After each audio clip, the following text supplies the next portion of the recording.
Hey folks, welcome to our podcast series Gender Troubles, where we discuss our lived realities in a gendered world. Women, children, queer folks, and men in varying degrees are all hurt by gender based violence. Join us as we try to figure out ways to fight this binary nightmare we call patriarchy.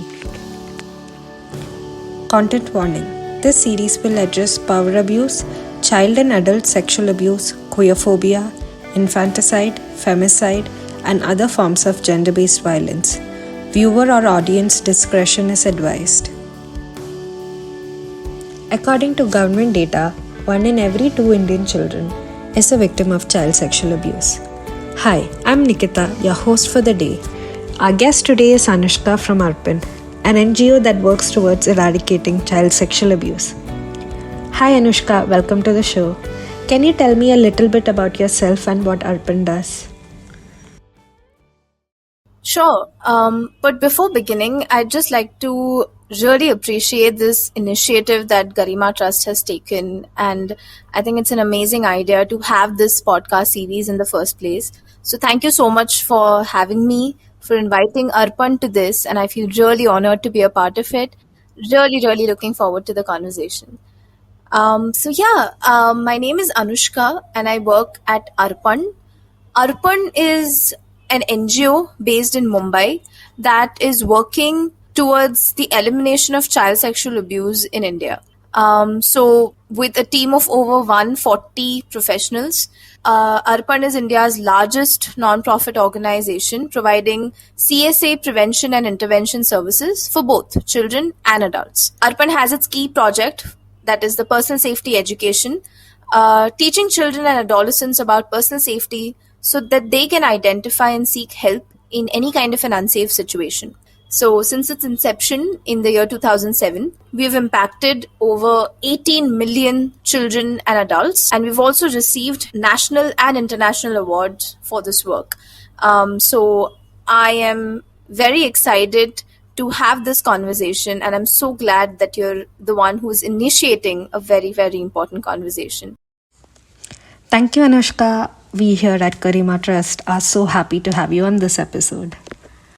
So our topic for the day is to discuss how common child sexual abuse is, especially in India. Usually parents are under the impression that children are safe from CSA, but data shows us otherwise. We know that, right? So do you think parents can keep their children 100% safe from CSA? We need to start by understanding that all children are vulnerable to sexual abuse, but it can be prevented. And the best way to prevent CSA is that the adults should be aware about it, right? The adults should be aware and they need to understand the different signs and symptoms of CSA, need to be more vigilant, need to open up communication channels, and really empower children on personal safety. Children should have the space to go and talk about it very openly. Basically, the focus is to prevent child sexual abuse by educating parents and caregivers. Now, when they are made aware of CSA, they're not just aware of the topic, right? They're also provided with the skills to initiate a conversation on personal safety with their children. And in case the child discloses about any of their experience, any of an incident that has happened with them, then to handle that effectively. So it is the responsibility of us as caregivers, as responsible parents, as citizens, to educate our children about certain key personal safety messages, and that too in an age-appropriate way. So what are these key safety messages? Now I'm going to talk about them in order. Right? So the first key safety message, or we can say a key personal safety guideline that we can teach our children, it is never all right for someone to touch, look, or talk about your private body parts except to keep them clean and healthy. It is never all right for someone else to ask you to touch, look, or talk about their private body parts. Second, if someone makes you feel unsafe, say no and get away. Third, tell a trusted adult that you are feeling unsafe. Fourth, keep telling until you get the help you need and till the unsafe touch, the unsafe look, or the unsafe talk stops. Fifth, very, very, very important. If someone makes you feel unsafe, it is never your fault. It is never the child's fault. If someone makes you feel unsafe online by talking about or showing private parts, say no and get away to a safe place. Unfriend and block them and tell a helpful adult about it. So, these are certain guidelines that as parents and caregivers we can explain to them. But this is not enough. We really need to understand that as a society, there is a lot of emphasis that we place on respecting and obeying adults. So, naturally, it is very difficult for a child to even have the confidence to come and talk about the abuse, which is why it is our responsibility to give the children the faith and the understanding that abuse is unacceptable, irrespective of who the perpetrator is, even if it is a family member. So it is very important to let them know that the parents are going to be supportive. I am going to support you, come what may. And at the same time, it's not enough to talk about this to children just once. This is not a one-time conversation. That it is important that these conversations are made with the children regularly, consistently, and frequently, so that there is an open environment where children are not only aware of this, but they're so free and they're also very confident in asking questions, in expressing themselves, and to even say a clear no. Yes, we think that children should be taught to say no to things that are dangerous or against their wish. Now, India is a family centric society, but disturbingly, 1 in 3 cases of CSA is done by a family member, like father, grandfather, uncle, or brother. Right? Now, can you talk to me a little bit about how does one deal with child sexual abuse when it's done by a family member, considering all the taboo we have around it? Absolutely, and I think that's a very important question, sure, but I think it can be difficult also, which is why when the abuser is a direct family member, it's very important that the caregivers handle the disclosure in an appropriate manner. And there are certain things that one must keep in mind when a child is coming and talking to you about the abuse. Firstly, just calmly listen to the child first, believe the child, and appreciate them for telling it. It's very, very difficult. So, whenever they are talking about it, assure them that they will be helped and that they're safe. And this can happen by giving positive messages like, thank you for telling me. It is not your fault. So, this is what will empower them to talk more about it, to feel a little more safer. Ensure that the child is not alone with the abuser moving forward, so that there is a safety plan in place. And confront the abuser so that the steps are being taken for the abuse to stop. After this, what one can do is to seek help from other family members who are supportive, or from any experts from NGOs. As we all know, we also have a law in India that is POCSO, Protection of Children from Sexual Offences Act 2012. So try to understand that law. It really helps to deal with CSA cases. And last but not the least, seek counseling for not just for the child but also for yourself, because this can be difficult to handle. And like there are certain things that we really need to do, there are also certain things that we should not do under any circumstances. Now, what are these? Do not blame the child. So always one must remember that it is not their fault. And even when we are confronting this abuser, one should make sure that it is not the confrontation that is happening in front of the child. We can't be asking aggressive questions to children. Okay, where it happened, how could you not tell me more details about it. So do not pressurize the child to repeat it or talk again and again about the same incident. And lastly, do not ask the child to forget or adjust with the abuse. It's okay, we need to move on, forget about it. No, we're minimizing the child's pain. Now, when we look at all of these things, sure, we spoke about what we need to do and what we shouldn't need to do. But another thing to be taken into consideration here is that, children might not always be in the position to disclose when the abuse is actually happening. They might tell you later also. Now, they can't talk about the abuse for various reasons. Either they do not understand what is happening is actually abuse, so there is a cognitive inability to recognize abuse. Maybe the child is being coerced by the abuser, so they don't have the courage to speak up. Or the child might not have the words to express, they might not have the right vocabulary. Now, in spite of all of this, if a child is coming and talking to us, when a child is disclosing, it is important for us to believe in them and just leave them with this feeling that, you know what, I did the right thing by telling this person. So if you leave the child with that feeling, that's a job that is well done, I would say. Yes, and this entire process stands on the back of adults, especially parents, believing their child over anybody else. That is when the child will be able to start healing. My next question to you is around digital safety. Please tell us a little about digital child sexual abuse in India. What do you think about sharenting, family vlogging, child influencers, which are on the steady rise in urban and rural India? Sure.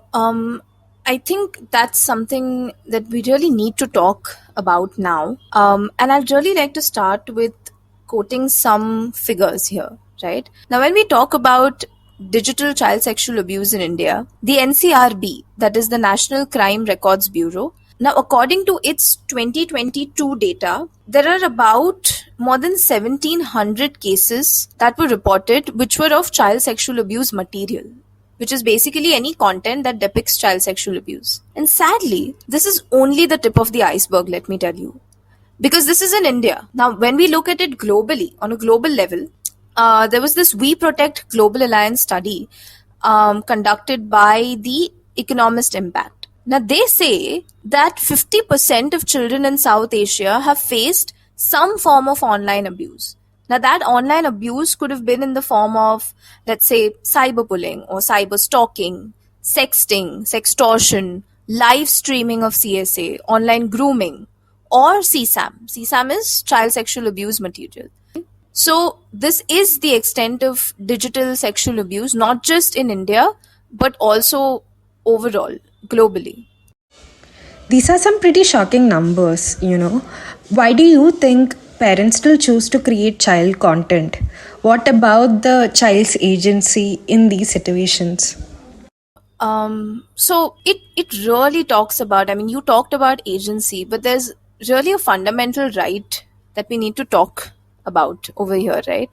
The United Nations Convention on the Rights of a Child, that is, we call it as UNCRC. Now, that mentions that children have several fundamental rights. One of them being the right to privacy. Now, that's something that we need to discuss here. Because when a parent or anybody use their children's photos or create their videos for online sharing or any commercial purpose without their consent, then this fundamental right is violated. Interestingly, children do not have the cognitive ability to even consent if they are too young. So when parents create content involving their child and they post it online, what is happening is that they are inadvertently sharing their child's intimate details and exposing them to online abuse. And it can go to the extent of online harassment, identity theft, cyberbullying, or even CSAM. Now, one can say that, you know what, but our accounts are protected. We have all our privacy settings on. Sadly, what parents don't realize is that these privacy settings give a very false sense of security. Because even photos of children that are posted on close accounts can be redistributed to larger audiences. All someone needs to do is to take a screenshot and repost the photo somewhere else. Now, parents are really unaware of the consequences. Now, what happens because of this is that sometimes some confidential information might also get revealed. And this is not happening on purpose. This is happening because the parents are just not aware of it.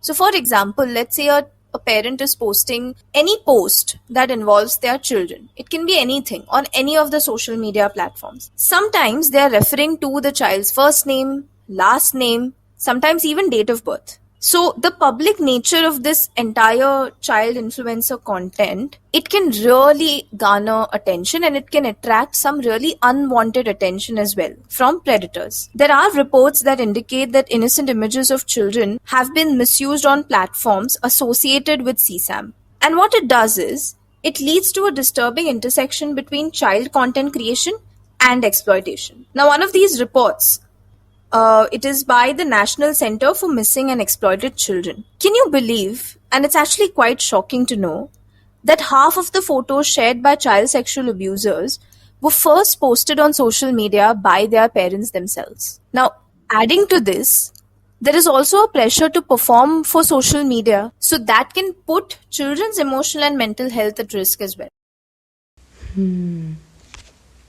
We would like to advocate from this platform to not share photos, videos, and other material of your children online. We'll also request parents to read some of the resources linked in the description box to understand more on the dangers of child content sharing.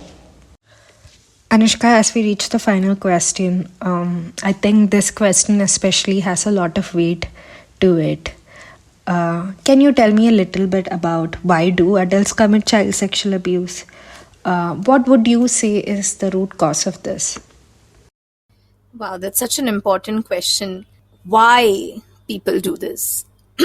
Now, to understand why or how adults do it, we'll have to take a little deep dive into the theoretical understanding of this. Yeah. So one of the best ways to understand of how adults commit child sexual abuse is to refer to the renowned Finkelhor's 4 preconditions of abuse model.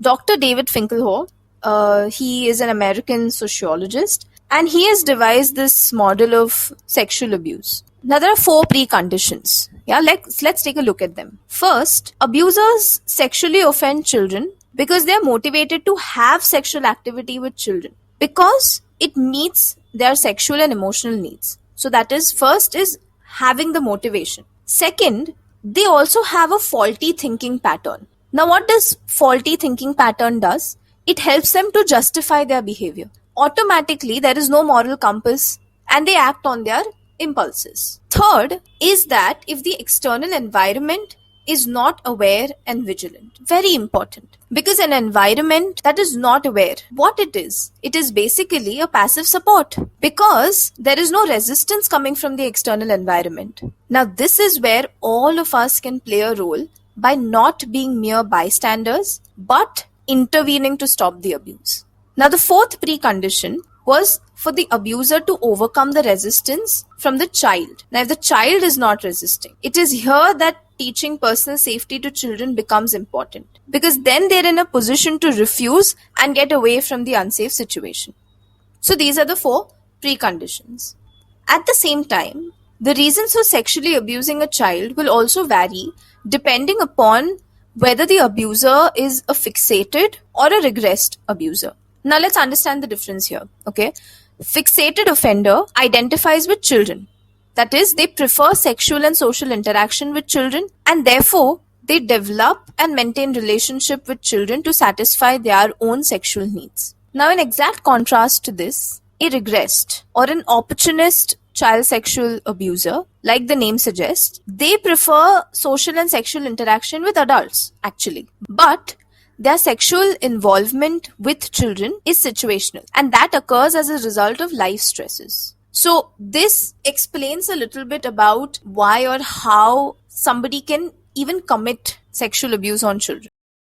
Thank you, Anushka, for explaining that structural framework to us. I think it's an important part of the conversation because it's crucial to understand who are they and why they're doing it, right? Which at a larger level helps us understand CSA better. Although pedophile and child sexual abusers are terms we use interchangeably, it's important to understand these 2 terms hold different meanings, right? Not all child sexual abusers are pedophiles, and not all pedophiles are child sexual abusers.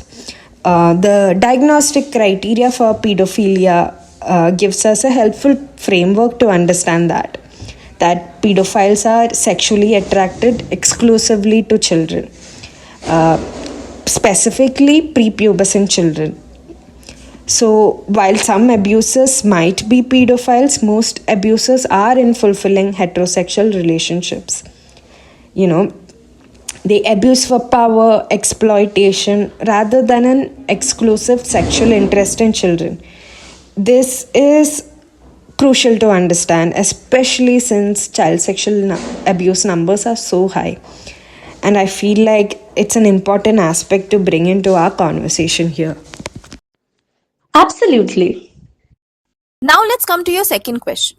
Now we understood how it happens. So how do we address this? And very specifically, how do we address it at its roots? So there are three levels of prevention. One is primary, secondary, and then tertiary. Now let me give you an example. A way in which Arpan is addressing this is through its preventive efforts. That is the PSE program that I just talked about, which is the Personal Safety Education Program. Now this prevention program challenges the existing negative socio-cultural norms. There are many norms that exist around this, right? Because it is challenging certain norms, like children need to obey or children can't refuse to adults. This is a norm. Now, when this norm is challenged, it reduces community silencing and it inculcates empathy and respect for all genders. This leads to the prevention of sexual abuse in the community because it reduces victim blaming and it provides healing. But what is it basically doing? I spoke about how in PSC we talk to children and make them identify unsafe situation and seek help. Now that's a very simple way of putting it. But what is it really doing? It is leading to actually dismantle the normative conditions. It is leading to dismantle a culture that reinforces and allows for CSA to perpetuate. Because once that is dismantled, it will lead, and we need to build then a safe and just society for all genders. So PSE works at three levels of prevention. Like I said, the primary level prevention, which is basically stopping abuse before it happens. Information that teaches empathy to children. Now how it does that? If the first safety message that we spoke about, that it is never alright for someone to touch, look or talk about my private body parts. We are teaching this to children. But at the same time, we are also teaching them that it is not alright to touch someone else's private body parts. What did we do here? We created empathy. We taught empathy. So it created awareness of not just my own personal boundaries, but it also teaches to respect others' personal boundaries, and that too from a really young age. This program provides a space for working with children who touch other children inappropriately, and therefore it prevents them from becoming potential offenders in the future. Now that's the primary level. Secondary level prevention involves immediate response after the abuse has occurred. So to respond to the short-term consequences and even prevent re-victimization. So to make sure that the abuse is not repeated again or it doesn't happen again and it prevents additional harm. Now how is this done? This is done by teaching and creating awareness amongst the parents, the caretakers, the teachers about how to provide first level care and support once the child has disclosed. That's how you will make sure that there is no re-victimization, that the children feel safe immediately. Now, the tertiary level prevention is by working with children who have been abused or indulged in sexual misbehavior. If they have been abused, the tertiary level prevention will help them to make sure that there is no re-victimization. And if they have indulged in any kind of sexual misbehavior, the tertiary level prevention will help to make sure that there is no re-offending on that part. That is, they don't repeat such a behavior. So that's how you can prevent this from happening. And this is, if you see, is working at the very roots of it from an early age. Thank you, Anushka. Thank you so much for having this conversation with us.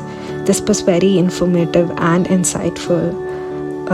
I kind of feel like this is a important conversation for us to talk about the realities of CSA. You know, part of prevention is creating this kind of awareness all around us. So I hope this does that for the audience as well. Thank you so much, Nikita, for inviting me, and all the very best for this initiative and all the future initiatives that Garima Trust would take. Thank you so much. If you enjoyed this episode, please like, share and subscribe to our channel. If you or anyone you know are struggling with gender-based violence, drop a line to contact@garimatrust.in for support.